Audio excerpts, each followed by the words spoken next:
5 lady. And today is our 3rd, 4th, 5th, 6th, 7th episode. 7th episode. Welcome back. Thanks for listening. We're happy you're here. We're just going to do a couple of announcements and then we'll step right into the podcast. Recording. What is it? Episode. So it's our 3rd week of our self-care challenge. Oh, we suck. No. I haven't been doing very good.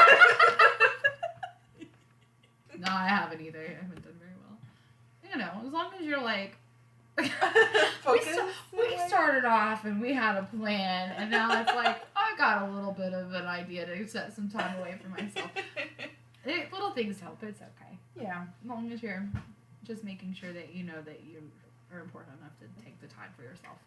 That's kind of the whole point anyway, so... I'm like 4 days behind. Yeah. I'm not going to tell you how far behind I am. Well, I mean, I'm trying to do...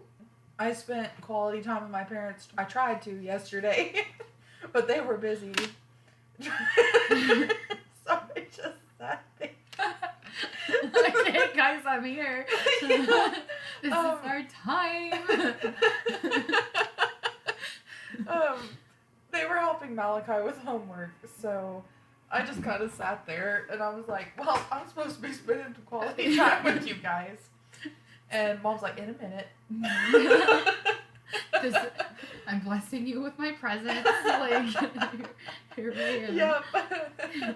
So, there's that. Still haven't decluttered my bedroom. Dude. That's kind of next on my list, even though I'm behind on it. I didn't. Nope, I haven't deep conditioned my hair either.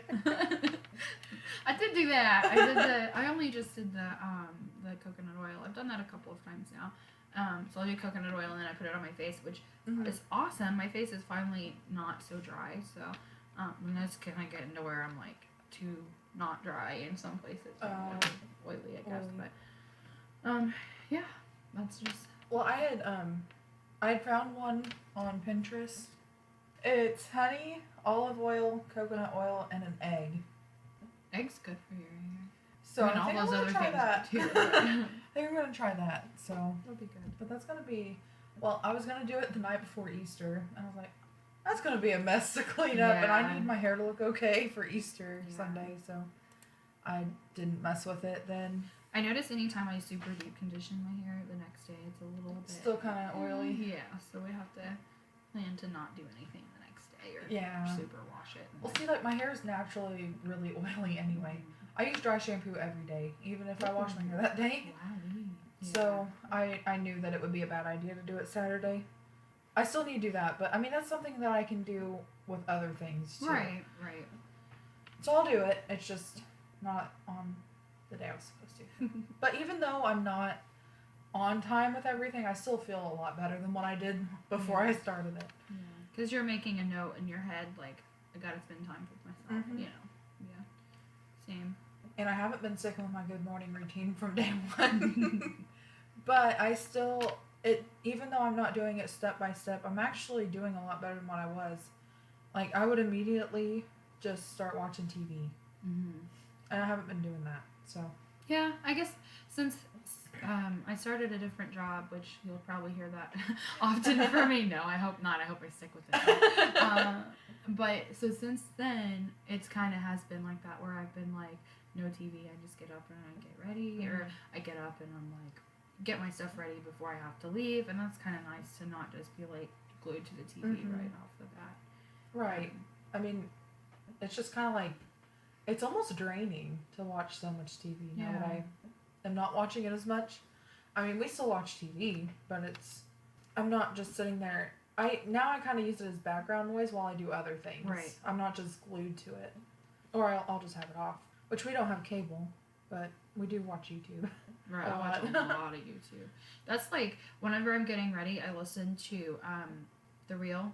I listen to their, like, they have little YouTube segments, and I listen to them. And that's just what I like to listen to. I guess because it's kind of girl chat, you know. I like Good Mythical Morning.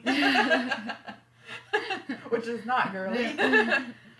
But funny. Yeah, it's funny. They're both, they're funny too. It's kind of, I don't know, it's just a nice like opener while I'm trying to get ready. Yeah. It gives me used to voices. Yeah. So I'm not like, don't talk to me. Don't talk to me today. Not in the mood for people. Yeah, so we want to know how you're doing on your self-care challenges. I know, have you talked to our coworker about theirs, or has she? I think she had taken a break off Facebook That's good. for Easter, for like Lent. Yeah. So she was telling me. So I didn't understand, just so we all know, like, I didn't understand what Lent was. And so then she was trying to explain to me that she was, like, cutting out her, like, she doesn't, what is that? she wasn't eating sweets. Yeah. I guess somewhere along the line, whoever celebrates it or whatever, she had never celebrated it, but she always, like, she doesn't go full out like a lot of people do. She just, like, does something Does for something it. little. And, yeah, hers was sweets, and I thought that was funny, because she was like, I cheated on Lent, so now I have to do something else. Like, Yeah. No more Facebook. Yeah. I was like, that's something I would do. But she keeps us updated. Yeah, she keeps us updated. Yeah. Which is nice to see someone else doing it. Yeah. It makes it more encouraging too. So yeah, let us know. Forgot that we were recording on this. Let us know how that's going. And then the other thing was, so we've got challenges for you guys. If we could, I think we're 8 people away now from having 100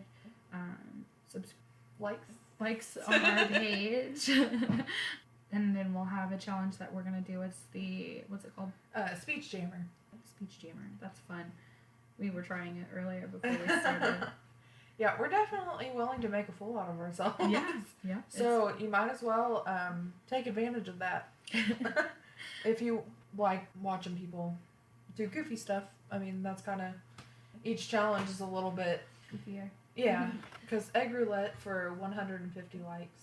That's gross. But yeah. hey, I mean, you said eggs are good for your hair, right? That's right. And then 200 likes, we're going to do a surprise, but we're also going to hand out a t-shirt. So make sure you're commenting underneath whenever you're sharing. That way we can put your name in the hat or the bucket, and we'll draw for that. So if we get to 200 likes, and we've only got a couple more days left, so please be sharing. Hopefully we get to 100. But, no, we're super thankful for you guys. Oh, and yeah. Thank you for listening and being so supportive. So I know I posted this week on Facebook that SoundCloud has been deleting our older content, and that's just because we don't have like the premium membership. So if you aren't caught up, just go to YouTube and all of our episodes are on there, and they won't be deleted that I know of. Right. But if they are, then we'll figure something out. But if you're not caught up, just go to YouTube and find episodes there. Our older episodes are on episodes are on there, guys. It's like 2:00 in the morning, and we're recording, so we're so slap happy, but it's fun. So it's fun. Yeah, so our older episodes are on YouTube, but so are our newer ones. They're uploaded weekly, just the same as SoundCloud. Just I think it's on a different day, but yeah, and then see our Apple account is through our SoundCloud.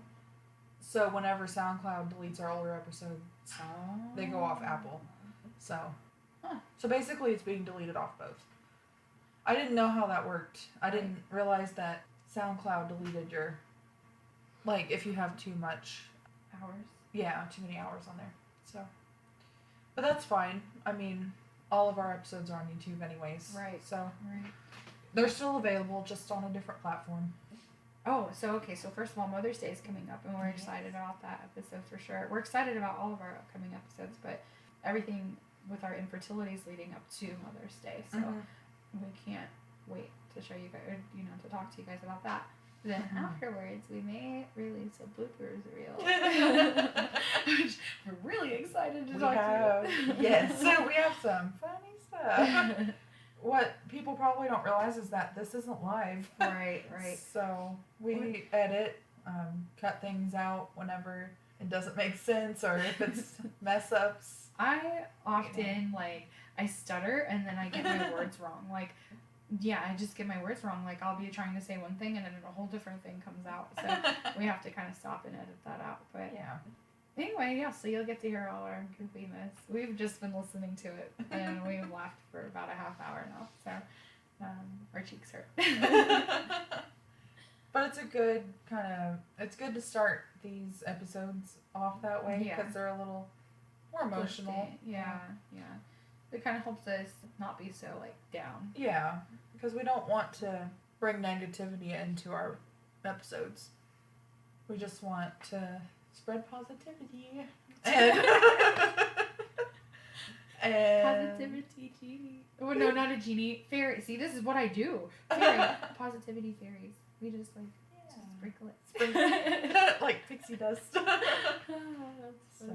but yeah, I didn't realize this, but it's kind of good timing. It's Infertility Week, National Infertility Week. Yeah, I thought that was cool. Yeah, and see, like, right in the middle of our Infertility series. Right. That's neat. Good Yeah. timing. Good job. It's God thing that this all happened in the same week. And we know a lot of people struggle with infertility, so if they feel like they have no one to, if they feel alone in it, maybe share the podcast with them if you know of anybody. Because, like, I know that Brittany and I felt alone in this. Yeah. And this is kind of what we feel like God's having us do. That kind of actually, like, goes into our interview, too, with Laura. Yeah. So It does. So this is part two of finding alternatives. Of finding alternatives, that's right. Mm-hmm. And I love her story as well. I think that she's super informative, and she tells it like it is, and I like that. You know. So anyway, if you or anyone is if you guys are looking into adoption, this is definitely the episode for you. Laura goes into her story about how she's adopted her 2 kids. Definitely encouraging.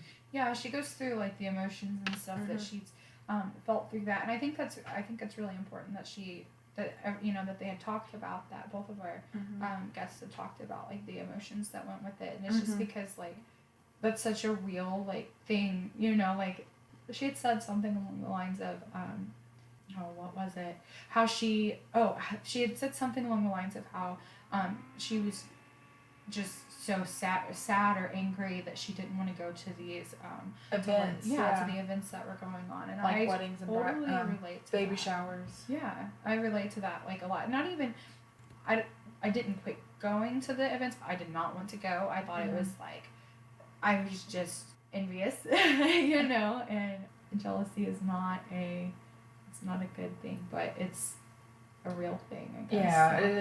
It is. And not that you're not happy for people, but you're just like, I wish I was in their shoes. Yeah, and then it's like, sometimes people get the grass is always greener on the other side. Yeah. And you just don't see how green your grass is. That's kind of... Right. That's right. It's hard. And then you get, like, unwanted comments and things, and it's just like, they're not helping. So just hearing her say, like, how, like, the emotions she'd gone through, even through the adoption process and everything, just really, like, made me realize, like, okay, she gets it. She gets it, and I could imagine that that's how I would feel too. Kind of felt like she was in our heads. Yeah, there was a lot of things she was saying that I was like, oh, okay, thank goodness. Like, it's like you were able to put it into words when I couldn't. Yeah, so. yeah. And I love it, and you guys will hear this too, but she tells you not to, or tells us, not to let all of that get in the way, because there's still a life to live, and whatever happens, and you don't have control over it, you know, and that's just kind of a good refreshing, like, oh yeah, I don't have control over it. Yeah, it's like, quit worrying about it. Yeah. So, anyway, yeah. Hopefully I didn't just spoil the whole interview. But, no, there's plenty. So. Yes. So this is Laura and her story. Thank you, Laura, for sharing. Are you both there? Hey. Good morning. Good morning. Oh, I know you've had a crazy morning. I'm sorry to add some more crazy to it. That's okay. I'm happy to help, whatever I can do. Oh.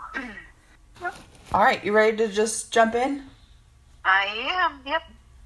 I can start with just saying that, I went to college for 4 years, and I was in 5 weddings, and before I was in my own. And by the time I got married, I was 27, and really ready to settle down then. But of course, I didn't want to do it so that quickly. But we got married, and both of us had full-time jobs, and we were happy. But, there was this unsettling that I wanted to have a family. Mm-hmm. And as it turns out, we were married 7 years before we realized that we couldn't have children. And then maybe it was 6, because I think with that whole entire year is where we spent trying to figure out, how can we do this? How can we have a family? Mm-hmm. And it was very hard. Lots of people were pregnant around us and excited about their ultrasounds and having baby showers. And meanwhile, we're over here trying everything in the book to Right. figure out how to have a family, and it was very hard. But my husband was a youth minister, and so we had a ton of kids in our youth group, and I was a preschool director, and I had 70 kids in my preschool. And that's what people would say, you've got so many kids already in the preschool and the youth group. But it was still, I just still had a void. I wanted to be a mom. Mm-hmm. And, of course, your parents, your family always chimes in, when are you going to have children? Mm-hmm. And that gets old sometimes when you are trying and they don't realize how hard it is. And, my sister had 2 children. And so I guess the story, it's like when we finally did adopt, I really can't remember much before that, because Mm-hmm. adoption just completely completed us. Mm-hmm. But I have a journal. I kept a journal during that year, and part of it was kind of morbid. I mean, I never lost my faith, but I was very down Mm-hmm. and discouraged and thinking, God isn't hearing my prayers. Why am I not getting pregnant? And, my story, I'm not sure how much, you want me to share, but I was 33 when we finally adopted Olivia. And it was a wonderful day. It was one of the best days of my life. I really thought maybe that I would have to do those, buy one of those breast pumps. Mm-hmm. They were, not the breast pump that everyone else uses, but there's one that you can use that would help you bond with the baby. Mm-hmm. But I didn't need that. It was instant bonding, and tears came out of nowhere. And she's 17 now, and it's crazy to think 17 years passed. But that's totally our story. God knew that we could love other people's children, and in the process, we've met Olivia's birth father over the summer. We met him, and he is a wonderful man, and married somebody, and they couldn't have children, but her sister passed away and left a 9-year-old, and so now they're adopting. Kind of full circle, but Wow. yeah. And even the time with my brain aneurysm rupture in December, Olivia's birth father lives in Indianapolis, Mm-hmm. and he came and visited. He visited 5 times. Wow. He's a good man, And people forget about, when you adopt, people forget that there's boys behind the situation too. Yeah. They are grieving. They're grieving, and they're grieving hard, and they know that they made the choice and want to stick with it. They don't want to parent. They don't want to marry. They don't want a single parent. So they're firm with their decision, but they grieve. Mm-hmm. And I'm just thrilled that, see, our adoption was not open. It was semi-open. You could send pictures, and we did every year. But, Olivia just always had that void of who am I? Mm-hmm. And I wrote in a journal. I bought a journal the day of her adoption, wrote in it, and sent it to the adoption agency, and then they sent it to the birth mother. And I have 2 full journals of our correspondence. And the only reason I did that is I knew I needed to be her number one fan Mm-hmm. later on in life if she ever wanted to meet them, and I wanted to have a good relationship. So that totally was the right thing to do, because when we finally did meet, everybody was just so happy to meet each other. Right. Yeah. And it's funny because Elijah, he was adopted 5 years later, and we just heard from his birth mother last week. Oh, wow. And I hadn't heard from her since 2011, and it was wonderful. Now, she was only 15 when she had him, which is a whole different ballgame. Yeah. Yeah. And her story goes completely different, but when we finally do meet, it will be good because we've been able to stay connected. But the Lord wanted us to have a family, but not the conventional way, and it's okay. It's okay. Yeah. So you were talking about how your first adoption was what'd you call it, a semi-closed, or semi-open, semi-closed. That just means that you agreed to send pictures, and we did every birthday, every Christmas, we sent them, and they put them in an album, and they've got a big album of pictures, and that's helped her so much. Right. See, I didn't even know that was an option. I thought it was either open or closed. Huh. No, you can have open, closed, or semi-closed, and or semi-open, however they call it. But semi-open is good because you just can't take the baby and run. I mean, they have people with them. Yeah, I mean, I was a youth minister's wife, and so I really had a hard time, as it was, even adopting Olivia. I just remember the conversation all the way to getting Olivia. I don't know if I can do this. This is so strange because I am taking someone else's child. But the caseworker, she just said, Laura, you just have no idea, though, how many people aren't thinking about their future or their plans, and this happens, and they have no idea what they're going to do once they find out they're pregnant. Yeah. Right. Which is why I work where I work. Right. I was about to say, man, you work in a place that helps with that too. Absolutely. Well, you just want to, with all that you have inside of you, help these girls keep their babies, just so that they don't have to, have this burden of giving up someone near and dear to them.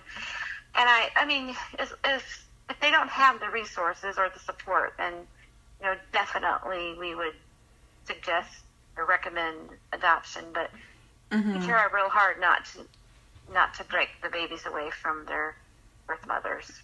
Right. It, like you said, it came all full circle. Oh, yes. I love where I work. I love it. And I have the kids' pictures up when girls come in and just even think they might be abortion-minded. I pull those pictures off the wall and I show them, and many times they'll say, hey, I know her. She goes to high school with me. And I'll say, well, you wouldn't have been able to know her if she hadn't been allowed to live. And look at what, she's what a gift that she's brought to you. Oh, yeah. And then definitely when you give them an ultrasound, they see that heartbeat, and it just changes. The ultrasound room changes things. Right. Yeah. It does. So I guess I don't want to be too nosy, but how long was it before you had told them that they were adopted, or did they just know? Was it just from day one? I'd rock them in the rockers at night and tell them their story in tears. I mean, I would just say, you know what? I'm your mommy. You were born in my heart. You were born in somebody else's belly, and it's okay. And God lets you be in our family, and one day we'll meet them. I just told the story as it was, and and like this summer when he came to when we first met him, he came to our church camp, and I said, well, how would you like us to introduce you? And he said, just tell it like it is. And I said, praise God. I can't cry about it right now because I just think, what a blessing. I mean, he is comfortable with himself, knowing that people can meet him, knowing that he gave up a daughter, but he has been so thankful for us that he That's couldn't. great. I mean, he just, yeah, and we were so thankful for him. I mean, he's the right. reason. They're the reason we are a family, and I don't know. I just, it's hard for me to think that I'm their hero, but it is that way, and we're all so genuinely thankful for each other. In fact, we've told each other, I wish we could be neighbors. And I said, wouldn't that be great? Wouldn't that be so great? So we're getting close to meeting his family. I've actually been in contact with his mother all these years. Never met her though. Oh yeah. And she's just a sweet, sweet lady. That's awesome that it's been such a positive thing. I think doing it the way you did it really does encourage positivity. Mm-hmm. Well, I would recommend people doing a journal if they can, because those birth moms, those first weeks and months after they've given up a baby, they never stop thinking about it, period, anyway. But they just are able to write it down and know that their daughter will be able, or son will be able to read it one day.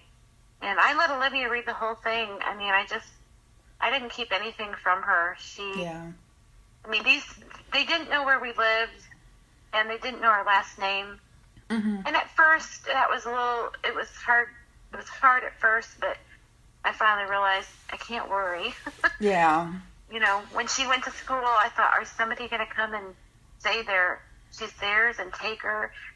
So I did have worry, but not very long. I knew the Lord would take care of all of us, and He has now. It's gone full circle. And we've met the birth mom too. She didn't talk as much, but she just stared at Olivia, just stared at her. You could tell she was just soaking it all up. Yeah. I'm sure it's kind of like shocking.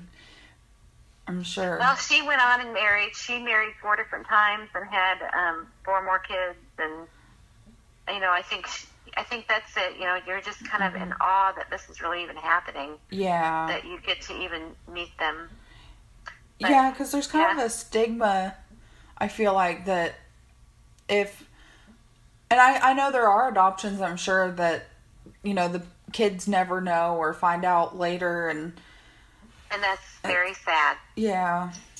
Very sad. There was a girl in our youth group that didn't find out until she was 16. And she was very angry. I'm sure it would cause almost like a rebellion, I feel like. Well, you just feel that lack of trust. Yeah. You want to know 100% where you came from the beginning. Right. And, but I, you know, everybody's different. But I would totally recommend them to tell the story as it goes, and so they will always believe you. Yeah. And I think trust is a big thing. Yes. I think it tells a lot about you personally by keeping your journal and, you know, sending it to the mom and sending her pictures and everything. You weren't just worried about, okay, this is my kid now. You know, like there was someone else involved, and you kept that in mind. And I think that's really honorable. Yeah. So it's awesome. Yeah, I wouldn't have thought to do that. You know, definitely if we'd had our own children, of course, I wouldn't have thought about much more about adoption than I have. But I just, you know, they come with people, and you know, Olivia is very, she was very inquisitive, just, you know, and I answered all the questions that I could as much as I knew. And then I would just say, well, I'm not sure, but one day we'll find out. One day we'll find out. Never closed her off like, well, you don't need to be talking about that. You know, it's part of her history. Right. And, yeah, it's a part of her. It's not just going to go away. Right. Right. So, what advice would you give to other people that are looking into adoption? You know, go in with a wise mind, knowing that yes, the Lord has chosen you to be a parent to someone else's child, but don't be so close-minded again that you're not realizing that they have a past and they have history, and one day they're going to find it out whether you want them to or not. So be their biggest fan and help them when it's time. Yeah. Good advice. Thanks. Oh, what made you? I do like this question. What made you choose adoption over fostering and then adoption? Well, I know people always say, well, don't foster and adopt. Or they say don't foster because you fall in love with them and you can't give them back. Because we lived around a foster home, and we would have been totally open to that. I'm not exactly sure. I think the only reason is because I worked at the adoption agency, so it was... Oh, yeah. Now, I actually quit, though. I thought full-time work was making me stress too much to where we weren't being able to get pregnant. So I did quit my job on a Friday and took over the preschool on Monday, which was part-time. So... But you still had, like, a connection, so, I mean, that makes sense. Yeah, I think that's why. I mean, we could have probably done that, and I've even thought about doing it now, even though I'm 50, because there was too many girls at the preschool, 50, and bringing in kids from China to our preschool. And I asked them one day, I said, how do you do this? You're 50. And she said, you know what? These little babies have been in an orphanage all these years, and if I can just give them 20 good years, some roots, and I die, well, that's worth it. Wow. And I think the same way. So, we have the facility. I mean, our house is large enough to be able to accommodate. I have thought about it, and I got to figure it out. So, how to do it. Right. Because Olivia graduates next year, and poor Elijah's got 5 more years with us, and he doesn't want to be an only child. Oh, yeah. So you worked at the adoption agency, is that what you said? Right. In Jefferson. Cool. Yeah, who would have known that and you know what, in premarital counseling, I remember the minister saying, okay, so what if we can't have children? What would you do? And in my head, I'm thinking, well, that's not going to happen to us. And I think I just blew it off like, well, we'll adopt. Yeah. But boy, oh boy, saying it and going through the motions of it is completely different. two different things. Yeah.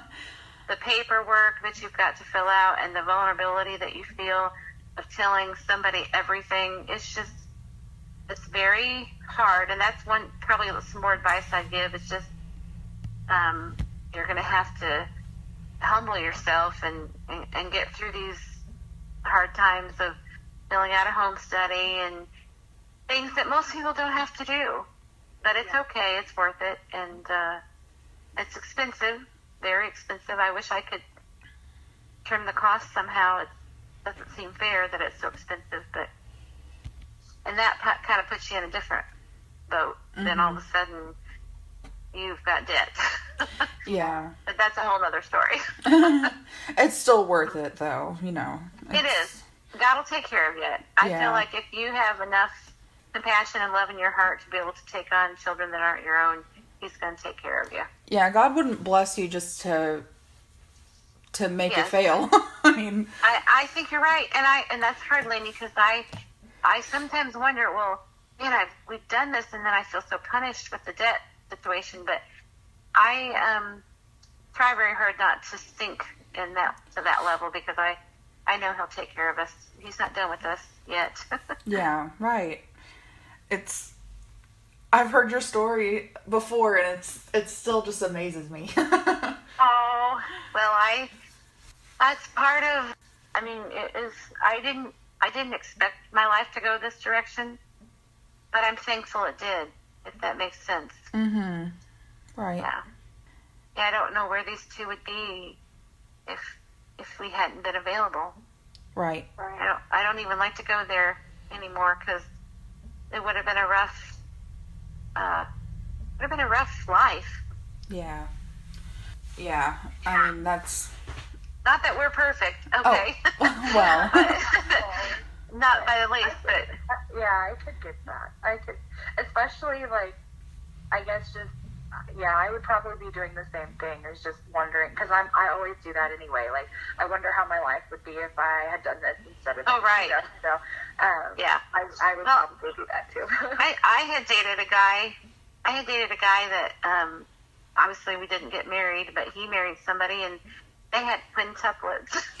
Oh my! Wow. So sometimes I think, wow, that could have been me. Wow! But God knows your story, and you have to be thankful for it. Share it and be thankful for it. Yeah, and that's kind of cool because it's like, he's kind of turned it into, I don't know how to say it. I guess it went from being, I can't have children, to now I've adopted, and now you tell people your story, and you you live it out with where you work, and it's really, he's kind of giving you a platform to tell your story and to encourage other people. Well, I do feel like whatever happens, it becomes your ministry. It just does, and your gifts are kind of manifested through what happens in your life, and we all of a sudden really became advocates for adoption, not even planning it. We just did. Right. Yeah, I do. I really enjoy it. It's great. So we always want to try and ask our guests what their favorite Bible verse is. Okay. Something if you have one. Oh yes. I have several, but Romans 8:28 is always right there at the top because it says, all things work together for good to them that love the Lord and are called according to his purpose. And now that doesn't mean that he's just going to bless you and no bad things will ever happen to you. But if you do have him in your life and you're a baptized believer, you're going to have heaven one day. So don't stop. Allow these things to happen and let them glorify God however they will, and you will be blessed in the end. But you'll be blessed. I'm blessed now, but trials still happen, and we've obviously had more, and but you can make good things happen from them, and I feel like we have, and I'm so thankful because you can go either way. Even when you're a Christian, you can go either way when a trial comes. Right. But you got to stay on top of things and give glory to God and thank him.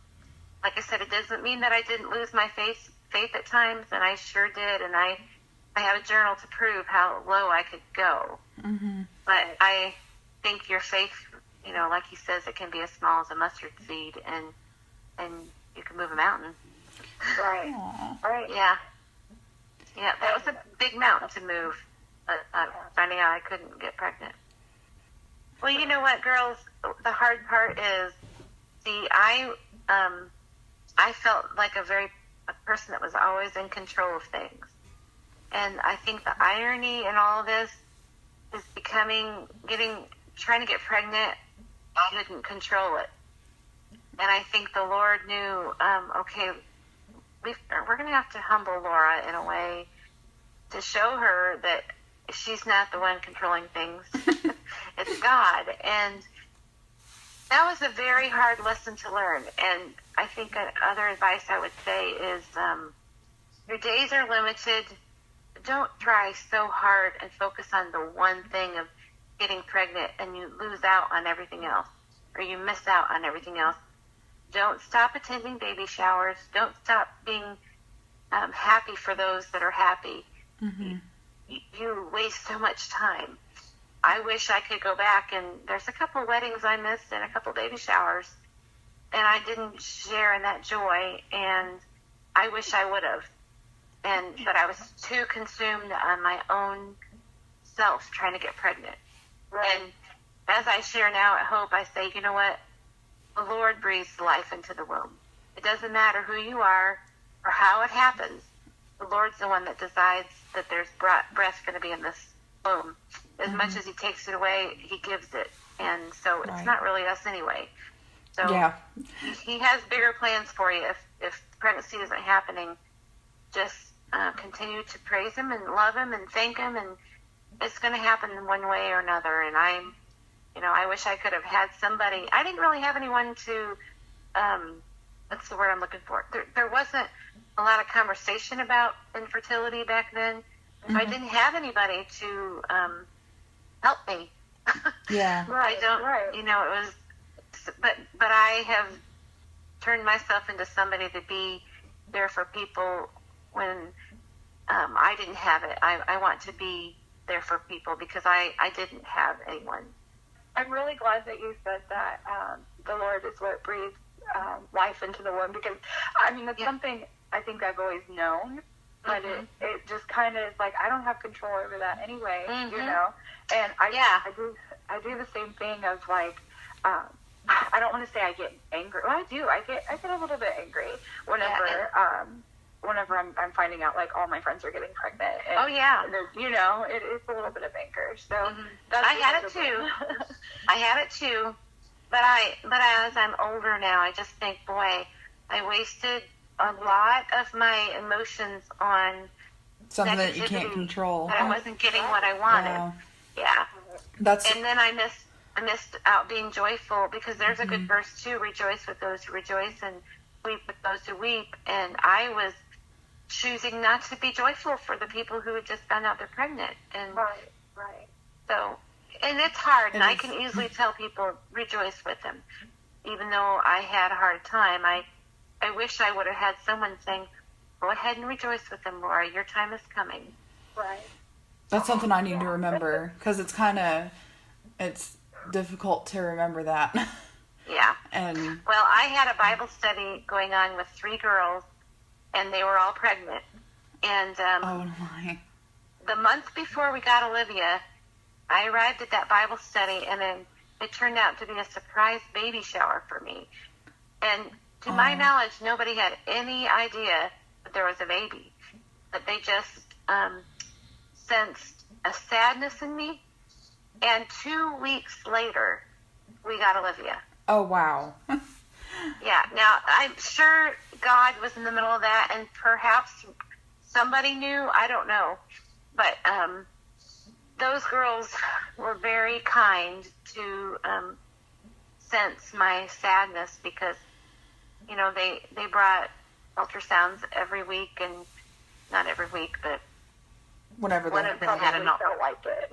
I just would feel like, man, I want that to be me. I want to be able to surprise my husband and do the gender reveal and all those things. But life is not even about that, Laura. I tell myself life is, don't take your mind off the main thing. That's exactly right. Yeah. I needed to hear that. It's like this is literally like you're literally saying like what we've been trying to say for weeks. Oh, perfect. You girls have a good thing going. You really do. And in my tears, I think the courage that you have to be open and do this, you're going to help so many people. You're going to help so many people keep their mind on the main thing. And it's okay to talk about these things. And you can be angry and not sin. But, you know, don't waste too much time on it. It's not worth it, because, you know, back in December, I almost died. If my husband had been home, life would have ended for me right then. And I wasn't ready. Thank the Lord, he heard the prayers of millions to help me come back out of it. But we're so thankful for you. Yeah. Well, I'm very thankful. I feel like the Lord has still a mission for me, because I really and I'm going to be intentional, because it's too silly for us to sit around and not talk about what we should be talking about. We waste so much time and miss so many opportunities, and I'm just thrilled you guys invested a little bit in just a little bit of my little knowledge and wisdom. I don't know. I'm thankful, because you're doing a good thing, and I'm looking forward to hearing all your podcasts. Well, thank you. I appreciate that. Thank you so much. Yes, thank you so much. We appreciate you.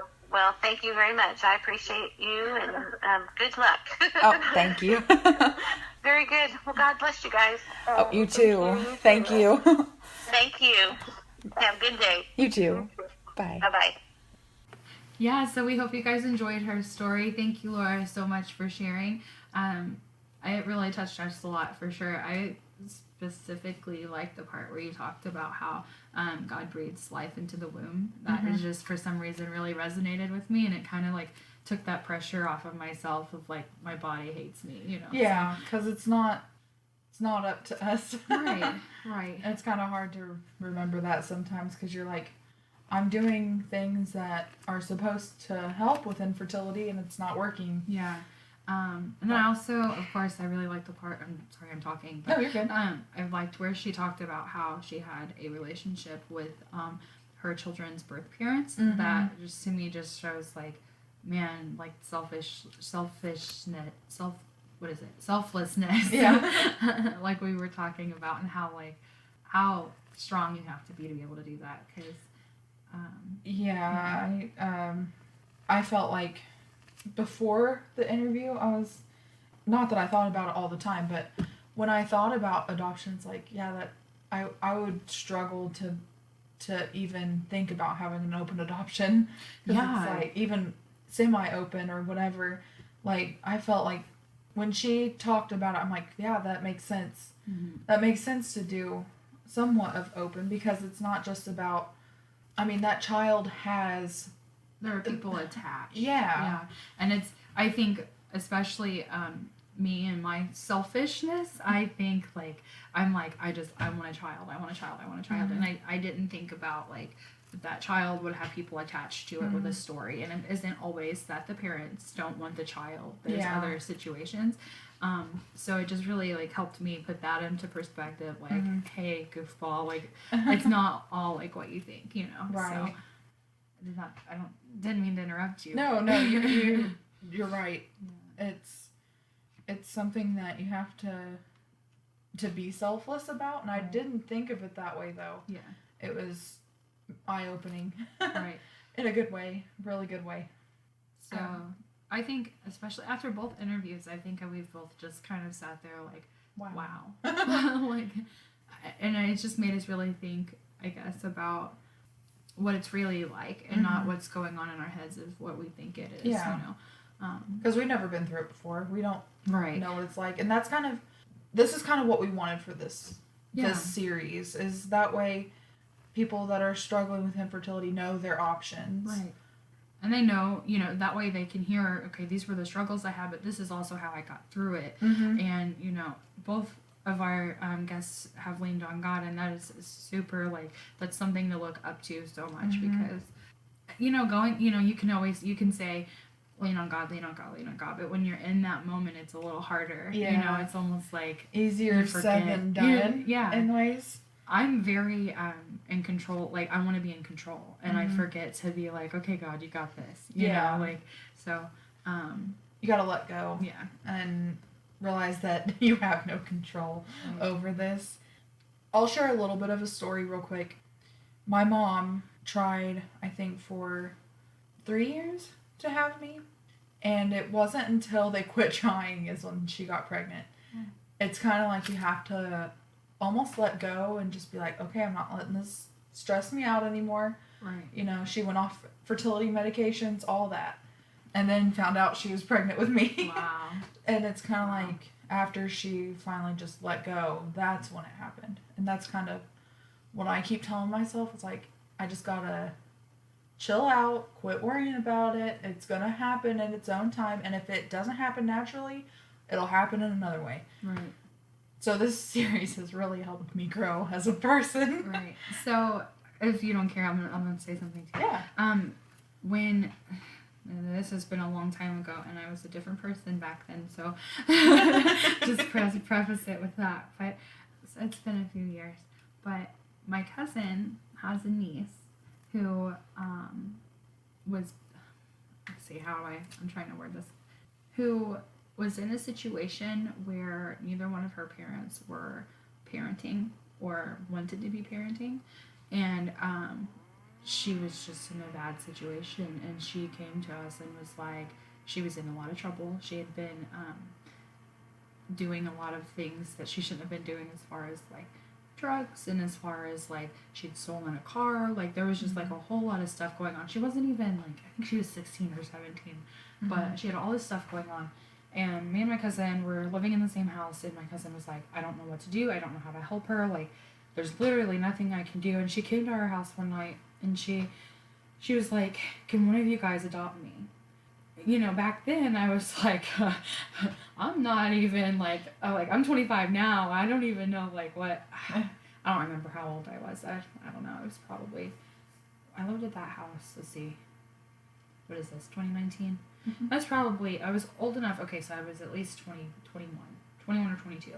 And like even now, like I was not, like I'm not financially ready for any of that right now. But back then, I had my cousin living with me so that I didn't have to pay the whole rent. You know, like we both didn't have to pay full rent. But anyway, so she asked if we could adopt her.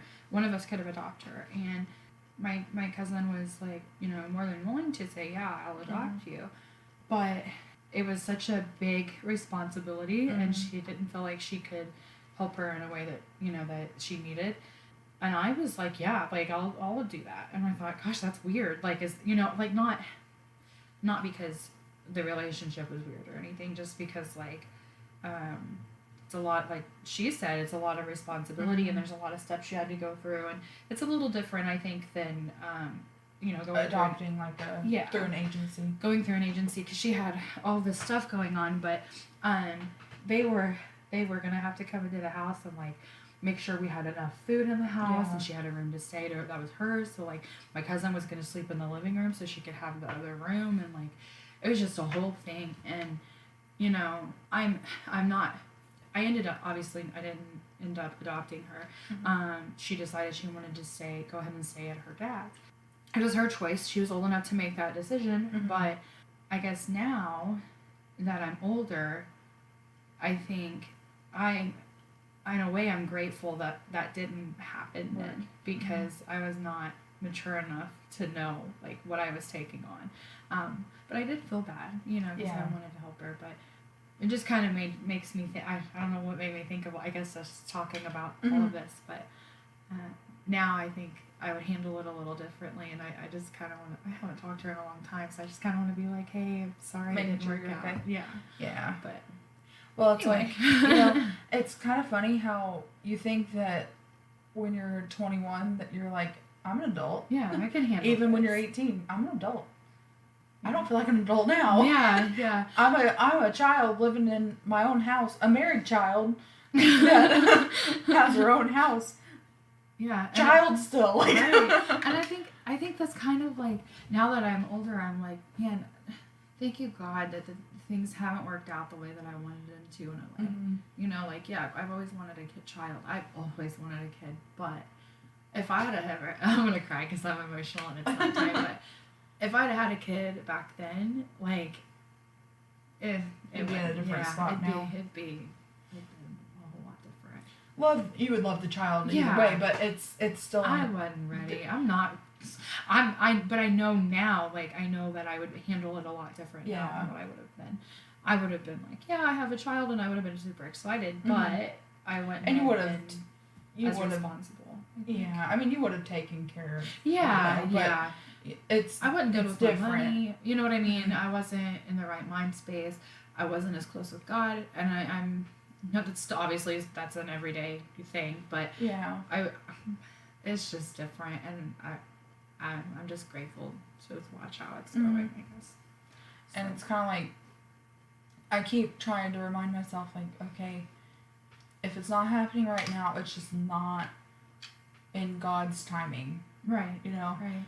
And I keep trying to remind myself that doesn't mean that it's not easy, you know, but it's not. If it's not happening, it's not going to right now, and just kind of need to learn how to be content where you're at, and it's hard, but. And how I'm sorry. Go ahead. How she talked about how, like, you know, that wasn't something that was going to happen for her because she was meant to adopt. Yeah. You know, and she came to realize that that's what God wanted her to do, and she was able to love other children. Yeah. Like, I'm just grateful that, like, that we're learning, like, to listen. You know? That's kind of what I was going to... Yeah, it's like, you know, God has a plan that I'm not seeing yet, you know? Right. He has his own plan going, and I'm just trying to follow that plan as much as I know how to, I guess. Yeah. I feel like I'm following it now with the podcast, and I was talking to my mom the other day, and I was like, I haven't been going to church since I got married. Like, I went a few times here and there, but I was like, oh, well, Trevor works thirds, and I didn't really want to go by myself, and I was, I worked every Sunday. Yeah. And I was like, it's just not possible. Not saying that I never lost my faith in God, nothing like that.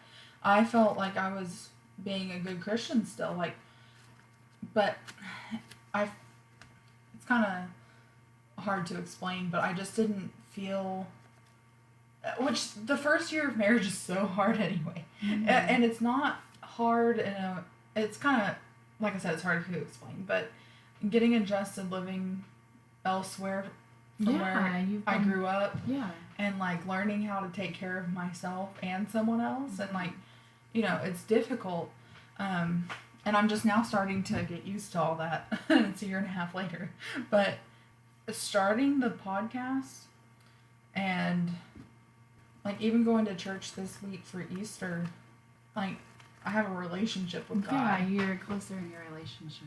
And it feels so different. It does. It's like, it was like, before it was like, God's real, and I know God's real, Mm-hmm. I think. You know what I mean? Like, and not, I mean, I know God's real now, but I'm saying, like, back then I was like, God's real, I think. And yeah, I have a relationship, and I pray when I need Mm-hmm. something. And not just exactly. when I You need just something. pray when you kind of like, please watch over my family. Yeah. Or, thanks for the food. It's not just, like, it's not really talking to him like you would a friend. Yeah, and now it's like an actual, like, you can feel it. It's just different. And yeah. Which really helps with this infertility thing. Because you can, just because you pray for a test to be positive doesn't mean it's going to happen, but it hurts a little less with having a relationship with God. Things are different now that my relationship's different with them. It's like, first of all, I'm going to be completely honest, like I was earlier with Lainey, and tell you that, my language and how I'm gonna just keep talking about it because darn it, my language has not been the best, and like at all, like, and before all of this, and before like I was in a relationship with God, not just like believing in God, but when I was in my relationship, before I was in my relationship with God, my mouth went wild. And it kind of goes back to like what you surround yourself with, because now the people that I'm around with at work, that's all they do, that's all they say, is like things that they shouldn't be saying, and I'm picking up on it again, and I'm like, oh no, like, cut it out. And but now I hear the voice in my head going, that's not you, like, cut it out, that's not what I created you for. And like, it's just, it's different. It's awesome though, to have that voice in your head. I'm a lot less hard on myself now. Right? Yeah. And that's God's grace, because you know that everyone's going to mess up. And you're not necessarily intentionally messing up. I mean, who would want to mess up on purpose? But you know God's got you. Mm-hmm. And you know that even if you mess up, He's still going to love you. And it's accepting God's grace and knowing that you're still going to try your best. Yeah. It's like, I think something that's kind of, man, we're, sorry. I think, like, what like, has kind of stuck out this year, too. There's just been a lot of different things that's been sticking out, but one of them is, like, have you heard that song, Reckless Love? I feel like I have. I'm not good with names, though. It talks about, just, like, God pursues you no matter what, no matter like what stage you're at in your life, and like His love is just reckless. He doesn't, it doesn't matter, like, if you turn your back on Him completely, He's still chasing after you. And part of the song says, when I was your foe, you were searching after me, or something like that. And I love that, because that's so it's just stuck out this year, that no matter like what I've done, he's never turned his back on me, even though I Yeah. thought he has, and I was definitely angry at him, and it wasn't anything he was doing, it was just a trick from Satan. But yeah, he doesn't turn his back for you, and he keeps chasing after you even when you don't want him to, you know. So He's just waiting for you to turn back to him. yeah. It's incredible because there's no other love like that on earth, and it's kind of hard to comprehend at times, because you're like, well, how does this even work? Like, even, it's sad to say, not really sad to say, but even a parent's love isn't as much as God's. Right, because, you know, our preacher one time was talking about how, like, he had preached a sermon and he was trying to explain God's love, and, like, he was talking about how he had his kid when his kid was a baby, and he would, like, hold the baby out, and he was, like, he was trying to explain it from God's point of view, of saying, this is my son, and this, you know, this is my child, and I love you guys so much that I give him up. He said, as a parent, I wouldn't do that. Like, sorry about you, you know, I love my child more, and the fact that, like, God loves us enough that he's, like, willing to give his kid up. You know what I mean? Like, oh, yeah. And that kid gave up his entire life for all of us. It's hard to comprehend. Right. And you're like, how? That's not a thing. You know, people don't do that, you know. So, and it's crazy that if he's willing to do that, then he's going to keep chasing you, because you are worth that much. You know, you mean that much to him that he's willing to just chase and chase and chase. And I think, me personally, I didn't think I was worth that. You know what I mean? And so, anyway. Self-care challenge. Yeah. I didn't think I was worth that. Now, I don't, it's not that I think I'm worth that, but I recognize whose child I am, and it's just nice. It's nice. It's healing. Yeah, healing's the word. Because, like I said, I didn't really feel like I'd never ever stayed away from Christianity. I've always believed in God. I've never lost my faith in him. But having a relationship are two different things. Yeah, it's so different. And with the relationship, I actually am learning that I'm worthy of his love, and like, I'm actually trying to work at it now, you know? Like, I don't want to disappoint him, you know what I mean? And so I'm trying more than what I did before the relationship. It's not a feeling like you have to. It's a I want to. Yeah. I think before I felt like I had to. You know, and it kind of made me resent it a little bit, because I don't like being told what to do. I don't. Don't tell me. Just ask me. You know? But yeah, now it's something that you want to do. Yeah. It's nice. Anyway, that's our little tangent from the interview. Yeah. That's kind of how we felt after. Yeah. It's just awesome to watch it.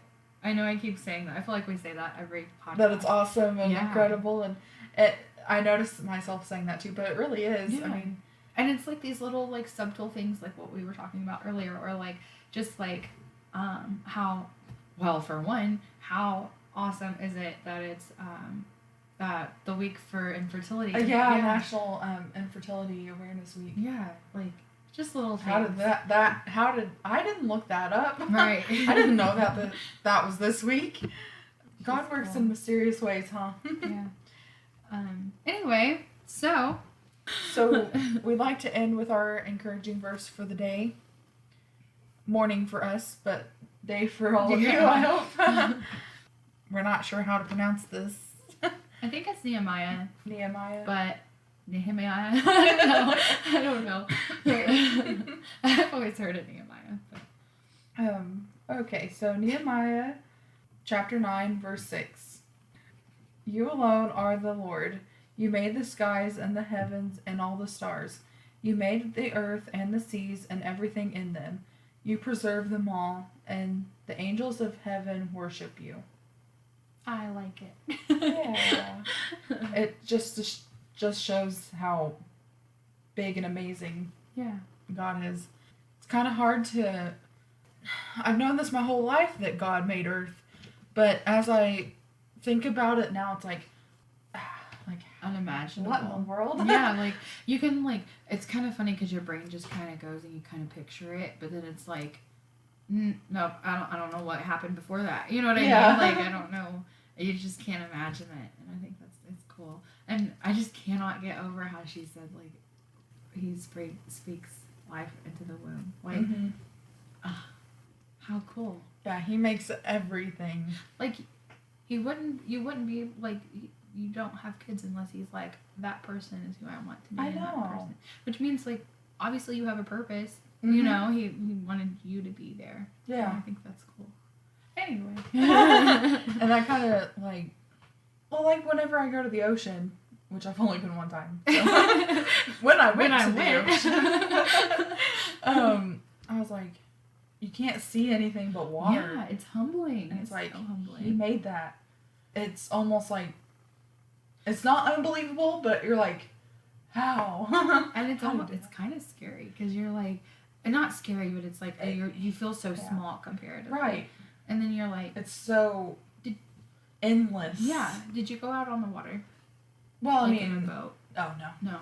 When we went out on the boat and we went out so far, like you could barely see land, and it was like that would have been so scary. It was really scary, but then it was also like, man, I am so small, and then it was like, oh man, if this boat wrecks, you know, like. But then you wonder, like, you know, they say that they don't know as much about what's in the oceans, and they know more about what's in space than what's in the ocean. But then you think, like, what is under here? What's You in know? here with me? How deep does this go? Little story with that. So Trevor's family lives in Virginia. Yeah. Like 30 minutes away from Virginia Beach, and I was terrified. I was like, I don't want to see sharks. Right. And Trevor's grandmother was like, oh, you won't see a shark. Oh no. You're not gonna. That's nothing to worry about. So I'm like, okay, she lives here. She'll know a lot more than me. She's talking about. So we're in the water, and that took me a little bit to get in the water because I was kind of like, well, like if it pulls me in, you know, I was scared. Yeah.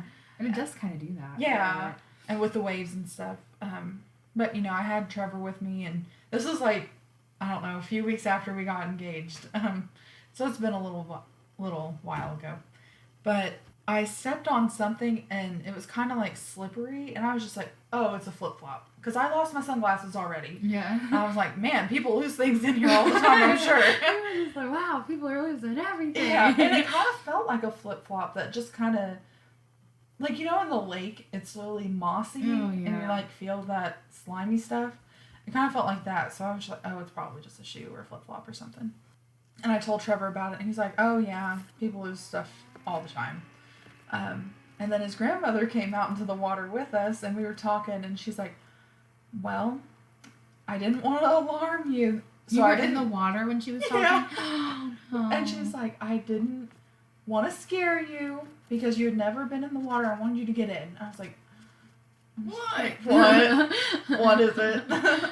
And she's like, well, we have sand sharks here, but they're not really dangerous. They just swim around and don't really bother anybody. I'm thinking, I stepped on a shark. And I was terrified, but I stayed in the water and I enjoyed it for like 3 days. But I was so scared. I was like, but you told me there was nothing in here. I was like, but you know, good thing she did lie to me though, because I wouldn't have gotten in, and I really enjoyed it.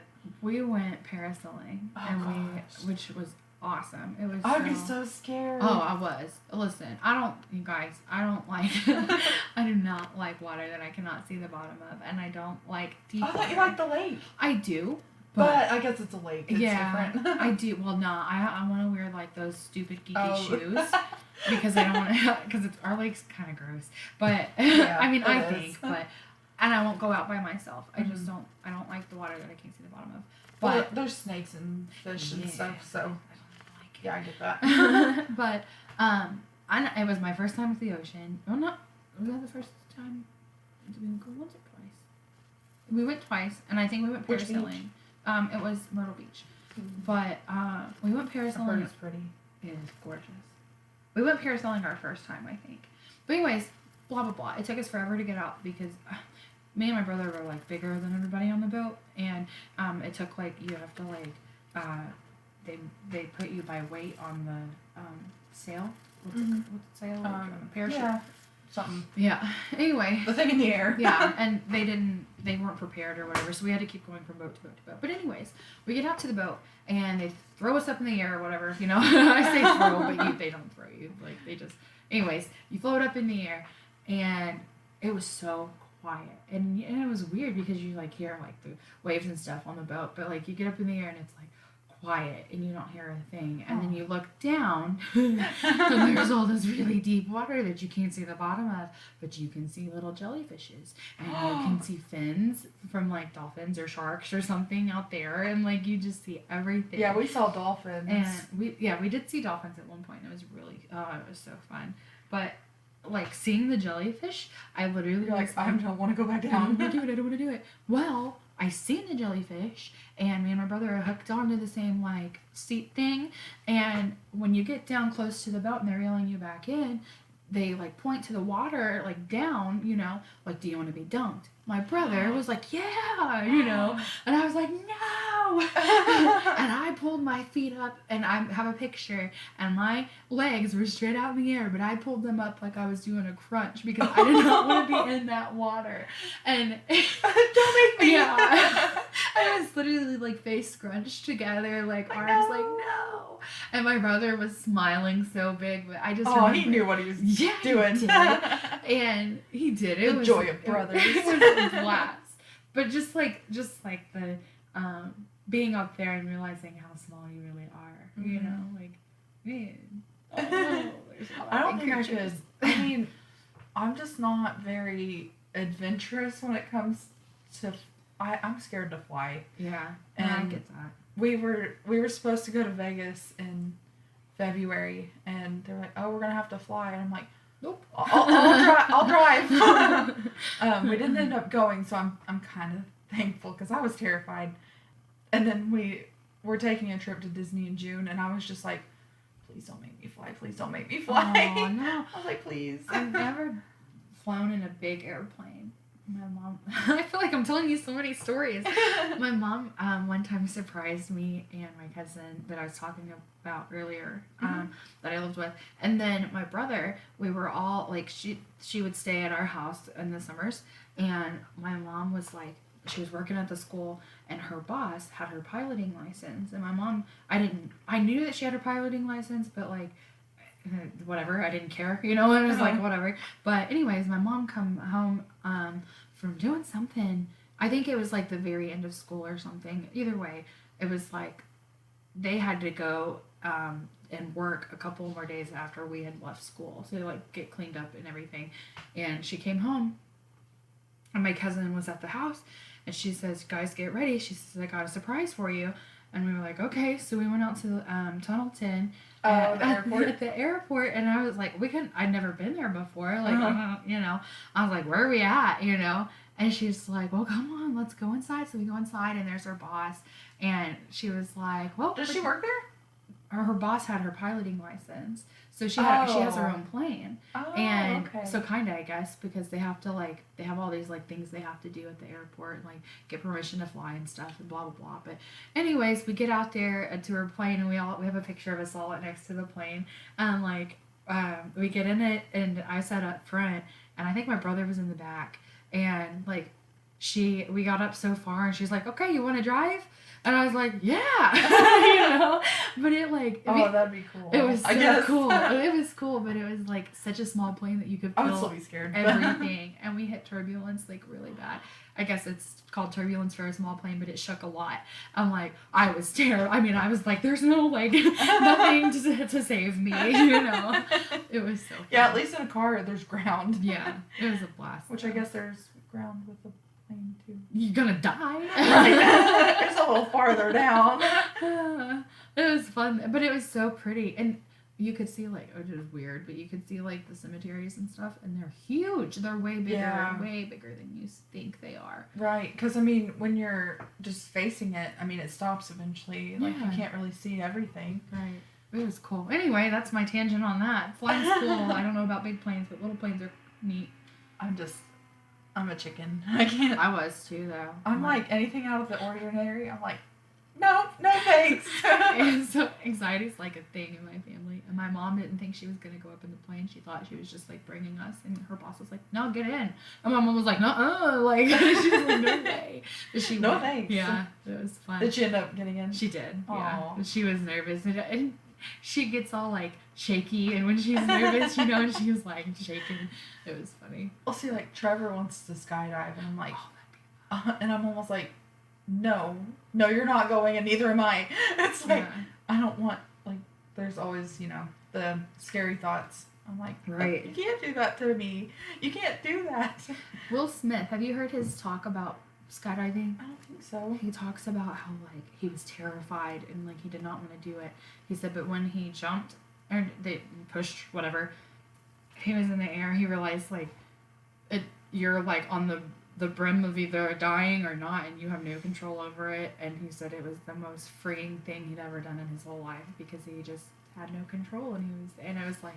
Anyway, he talks and says it a lot better because he's a good I feel like that speaker. would make me more scared. Right, but he was just I have no like- control. Yeah, there's something about it. He said it was like the best experience, Huh. and he'd always recommend it. But watch the video on that later. I'll have to. Talking a lot, sorry. Oh, you're okay. No. But anyway, Will Smith's cool. I love Will Smith. Anyways, thanks for listening. Sorry. The encouraging word was like a long time ago. Thanks for listening. I've been on a tangent today. Sorry. I have. guys. Well, I mean, it's kind of. We don't want this to just be like one thing and done. Yeah. And that's Yeah. kind of what It's funny because we were planning for it to just be one thing and done. Then like we listened to our bloopers, and then we're like, no, let's go. Yeah, let's do it. So, but that's good. We're glad you guys are listening today or this week or whenever. Whenever you're listening. We're glad you're listening, and hopefully, Laura's story is an encouragement to you guys. It was to us. Yeah. And definitely just kind of gave us little bits of, okay, like, I get Like, that God's now. got this. Yeah, God's got it, and this timing, it's his timing. So, anyway, have a great week. Whenever you're listening to this, but we will see you next time. Bye.